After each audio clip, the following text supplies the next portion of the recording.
some people in the group to hear you have sent up some questions, and I'd like to ask you some of the questions that were, many of which touch on themes that we have talked about. We talked about death.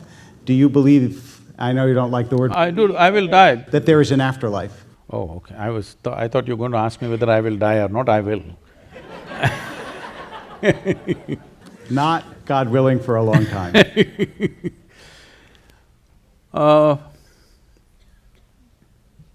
See, the question is there a life after death? I think some things you know best only by experience.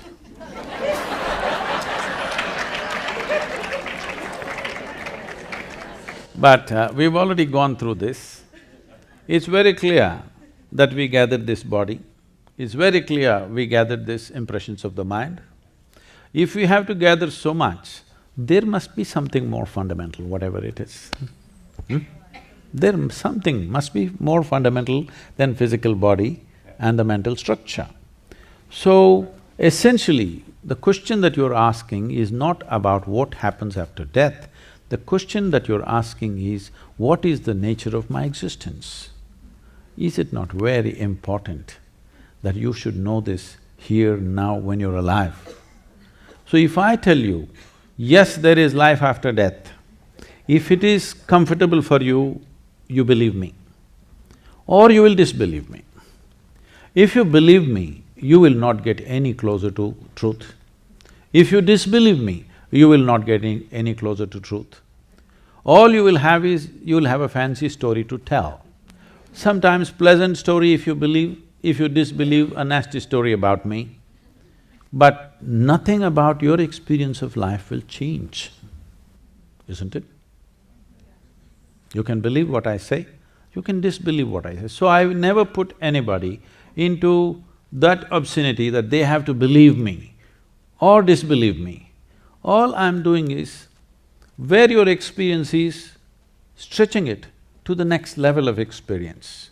Once you taste the next level, I am 100% guaranteed you will want to taste the next and the next and the next. I have no this thing about it. Today, millions of people are following without promise of something elsewhere, no promise of anything. All I'm saying is, see, generally you can gather people if you create an enemy. If I say all your troubles is because of these people, then I can gather all these people. But this entire thing is about, there is only one problem in your life, that's yourself. In spite of that, people have gathered. Hats off to the people, because that much sense has dawned on the planet. And if you had that child before you, and you could give them advice for life before they've been educated out of it, what would you tell them? I think the best thing is, I tell you how I raised my own girl. So, when she started traveling with me when she was 3.5 months old, me and her, just two of us driving a car and traveling across the country with a little baby bundled up, and one hand on the thing, and my right leg is always heavy. In India, we have no speed limits, we are a free nation. So, this freedom is extended, people drive on both sides of the street and whichever way, they're testing my mystical powers. Some of them are busy testing their horoscopes. You know, somebody has told them you live to be 80, the guy is testing it out today on the street, whether it works or not. All these things. So, I'm constantly in new homes and, you know, with various families, wherever I go, I'm crisscrossing India at that time, driving an average of 125 to 150,000 kilometers per year. This is the time I'm building Isha Foundation across the country. So, this girl grew up like this, largely in the car, in many homes. So then I saw adults were so interested in teaching her something. If the child… they see the child, A, B, C, 1, 2, 3, Mary had a little lamb, they will start. I said, nobody will teach her anything. No ABC, no 1, 2, 3, no Mary had a little lamb. Then they said, this girl won't even know how many fingers she has. I said, I don't care whether she knows how many fingers she has or not, as long as she knows how to use them. She thinks this is 1,000,000, what's my problem? She knows how to use them.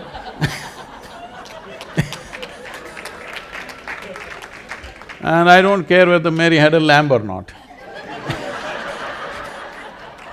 So I made this rule, nobody teach her anything. So, this girl, see, this is the beautiful thing about children, when you don't teach them anything, they're just wanting to drink life. By the time she's 18 months old, she speaks 3 languages fluently, because nobody's teaching her anything, no ABC, no nothing.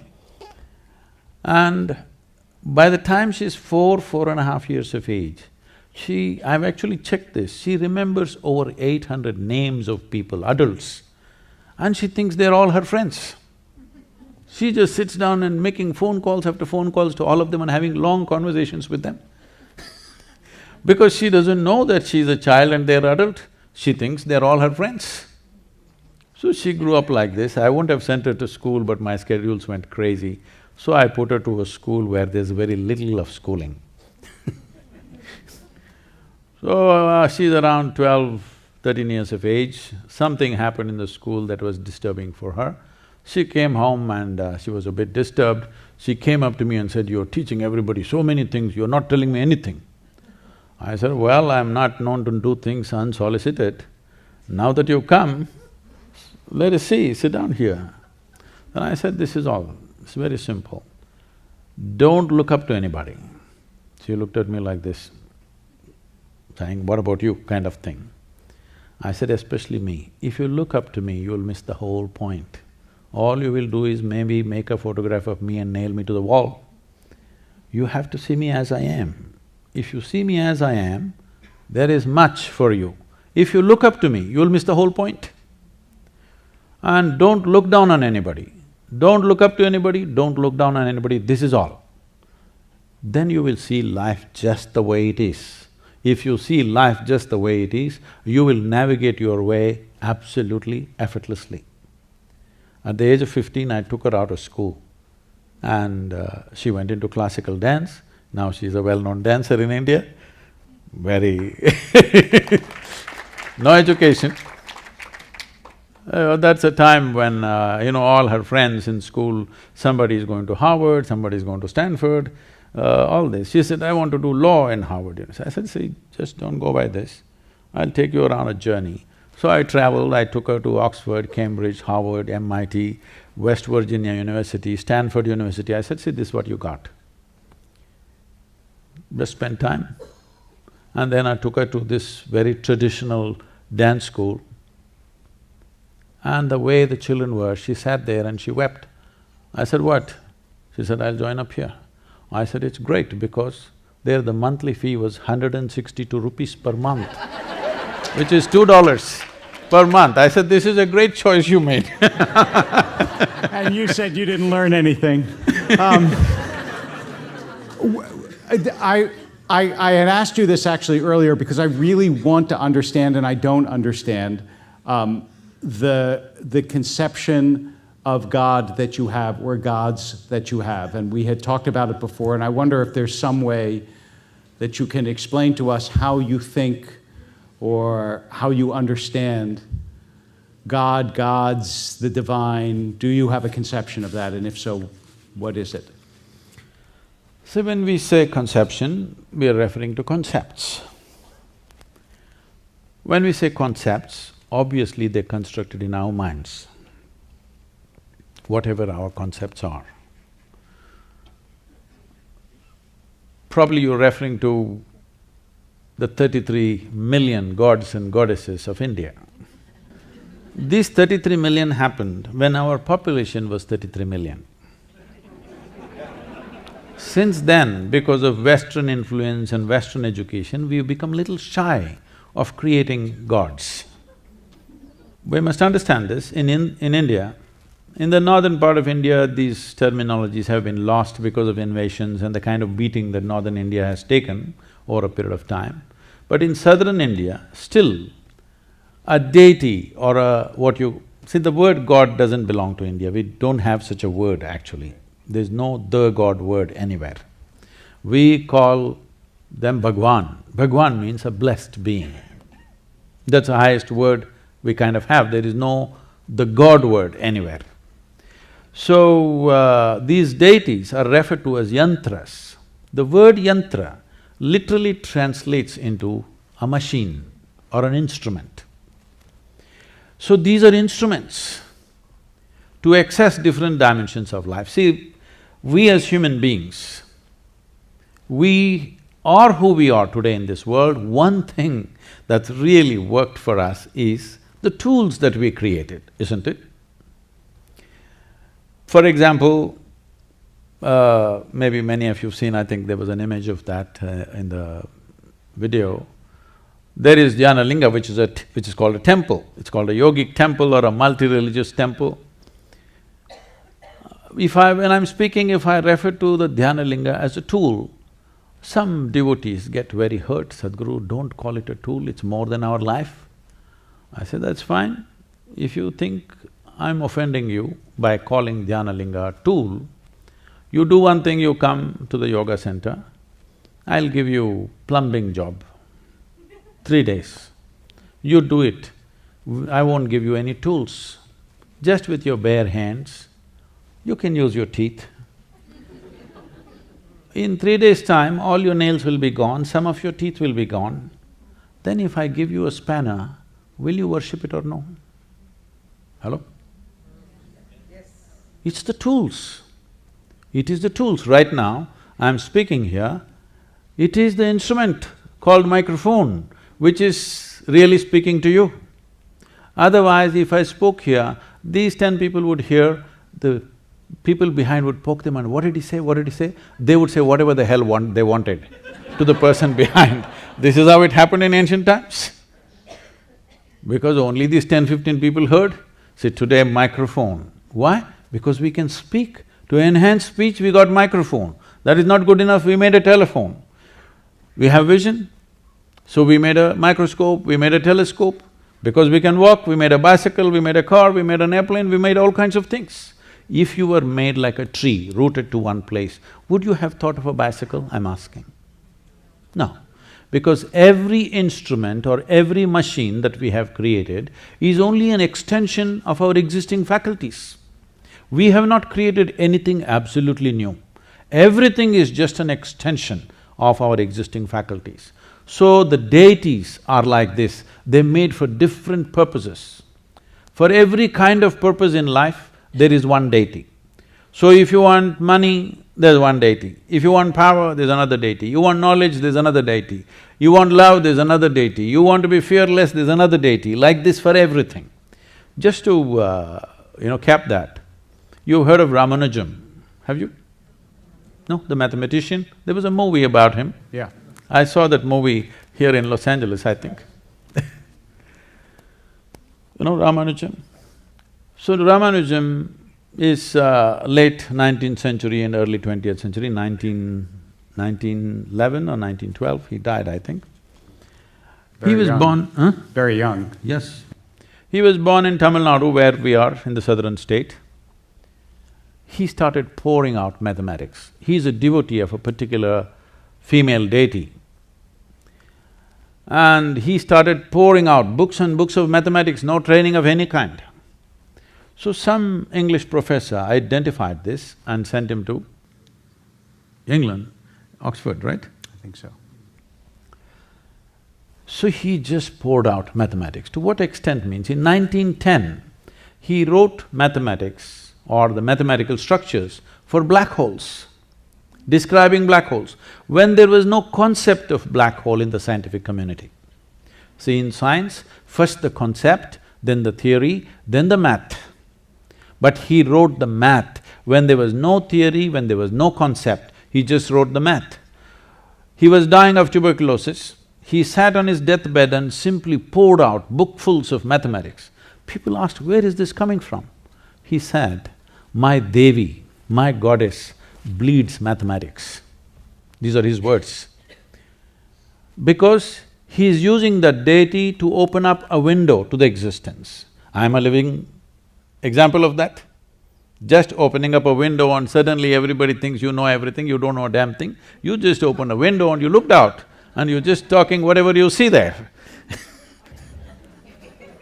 So these deities came up like this to serve different purposes of human life. Different energy forms were created. There is a whole science of consecration. It's a very powerful science. You must come and experience. There is one here at the Tennessee Center. If you come to India, it will just blast you in the face. You don't have to believe anything. It is not by belief. Just the very energy there is like that because these are consecrated spaces created for specific purposes. To teach yoga, we consecrate one way. To make other experiences happen, this Dhyana Linga means it's a meditative form. Without any instruction, people will become meditative. No instruction, no previous experience.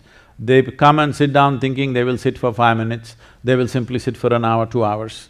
Recently somebody came, just before I came here, in the month of March. One man came from Himalayas, he just sat down in the temple in the morning, when 6 o'clock when the temple opens, evening 8 o'clock, he was still sitting there. He just didn't move. So people got scared, he may leave his body. They came to me, Sadhguru, this man has not opened his eyes since morning, he just sat there over 12 hours, he's not moved an inch, he's simply sitting there. Then I knew who it is, I said, don't bother, just go and whisper to him, Sadhguru will see you tomorrow morning, he'll wake up. So because the energy itself is meditative, you don't have to know anything, it makes you like that. So this is a science that was explored profoundly and we created forms. You won't believe, there are tribes of thieves. You know, you've heard of the Pindaris and others in India, who are bandit tribes. They have their own gods and goddesses. Before they go on their thievery, they have their gods who will assist them in that. They created that kind of energy for themselves. This is like creating any other instrument. You have a science and technology, you can make wonderful life-saving instruments out of it, or you can make a gun out of it, you can make anything out of it, you could have made anything out of it. So people made various deities for different purposes in their life. But this thing about this is the god never existed in the country or in that culture. This is why this is one culture which constantly taught people that your life is your karma. You heard of that word, that's become an English word now. Karma means your action.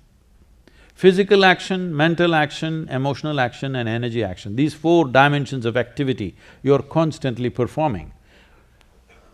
Over 99% of it is unconscious. See, from the moment you got up today morning till this moment, these 4 dimensions of activity, your physical activity, your mental activity, your emotional and energy activity, how much percentage of it are you performing consciously? Believe me, it's way below 1%. When 99% is unconscious, life will be accidental. When life is accidental, anxiety is natural. When anxiety becomes your way of existence, now fear is the key, you'll just about believe anything. You're ready to believe anything. You're just trying to hold on to something that gives you some comfort, some solace, something to make you feel like you're standing safe. So, all these people are going to go home tonight. What is it that they most either should take away or can do differently even before they get to visit you in Tennessee, that you think is the indispensable piece of what you have to say to them, at least as a beginning lesson for those who aren't further along the path? There are 2 aspects to everything that I do. One is, there is a spiritual dimension which can be transmitted in many different ways. There is a mystical dimension. Mysticism has no purpose. Mysticism is just pure exploration. It has no purpose. But this is the nature of human intelligence. Even if there's no purpose, this intelligence wants to know. This is the nature of human intelligence. If you release people from their daily concerns and fears, Believe me, every human being will want to know everything in the universe. Right now, their day-to-day nonsense is keeping them busy. Their psychological and physiological drama is keeping them busy, busy, busy all the time. If they had no concerns, everybody would pay attention to everything and want to know everything. Mysticism has no utility. It is simply like pure science. You just want to know. Well, your life becomes profound, but it has no application as such. How can I go out on the street and use my mysticism? There is no such thing. Spiritual process has a certain use to your own emancipation, your own liberation, your own freedom that you achieve within yourself. In that sense, if you must take away because we are in America, you must take away something. When you die, what will you take away? I want to know. Hello? As you said, we'll find out when we get there, I don't know. So, if you must take away, tonight before you go to bed, spend at least 12–15 minutes reminding yourself, you're neither this body nor this mind. Just lie down and just remind yourself, this body is not really you. Do you know, if you live for about 60 years, on an average, most human beings are eating anywhere between 1100 to 1400 tons of food. So that means even what you think is my body is not this, it's changing every day. New input is happening and old things are going away. So 1400 tons, you don't carry that much of weight right now. So obviously, what you have as a body right now is just a transient amount of food and soil, isn't it? Hello? So what you think is mine also is not it is just all the time changing. So at least try this much.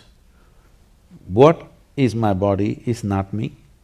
What I think is my mind is not me. It is mine right now for use, but it's not really me. Just… if you're not able to do it, just link it to your breath. Inhalation, I'm not the body. Exhalation, I'm not even the mind. Just lie down for 12 minutes and do it, till the last moment, till you fall asleep. This is something you must notice. Most human beings, when I say most, I'm very generous with the percentage, 99%. 99% of the human beings never notice that moment when they're slipping from wakefulness to sleep. They will simply go off like that. If they're alert, they cannot sleep. But there is a way to sleep in an alert manner. If you sleep like that, one thing that'll happen to you is, your sleep quota, if you're sleeping for 8 hours, it'll simply drop to 3 to 4 hours just straight away. In synagogue, I sometimes see people sleeping in an alert manner, actually. It's not… No, that's not uncommon. No. That comes with practice. No, that moment when you're passing from wakefulness to sleep, if you can still be conscious that I am not the body and I am not the mind, believe me, something remarkable will happen. I wanna acknowledge that it is my impulse, and you said this is America, so we have to have a takeaway.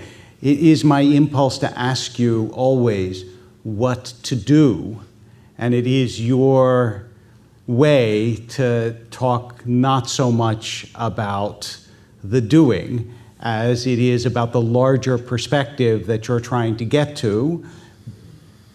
But it's hard sometimes for us to get there without something that we are comfortably concrete. See, what are the instruments to be? That's what people are asking. There is a difference between being and doing.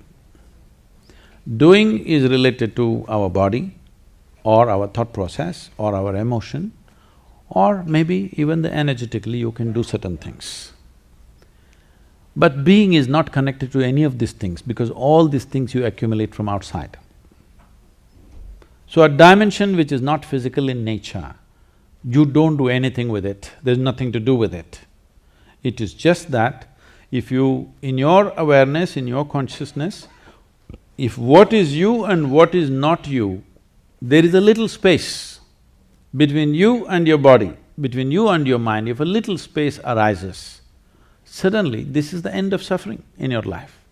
Because you know only two kinds of suffering, physical suffering and mental suffering. Do you know any other kind of suffering? Hello? Even if you're an expert in the field, still you don't know any other kind of suffering, isn't it? Physical and mental. Once there's a little space between you and the body and you and the mind, this is the end of suffering. Only when there is no fear of suffering will you naturally want to walk full stride, wanting to know every dimension of life. When there is fear of suffering, you walk half steps. You only want to do what is safe. And there is nothing safe in this world except dying. Life, anything can happen. And on that beautiful note, we want to thank our guest, Sadhguru.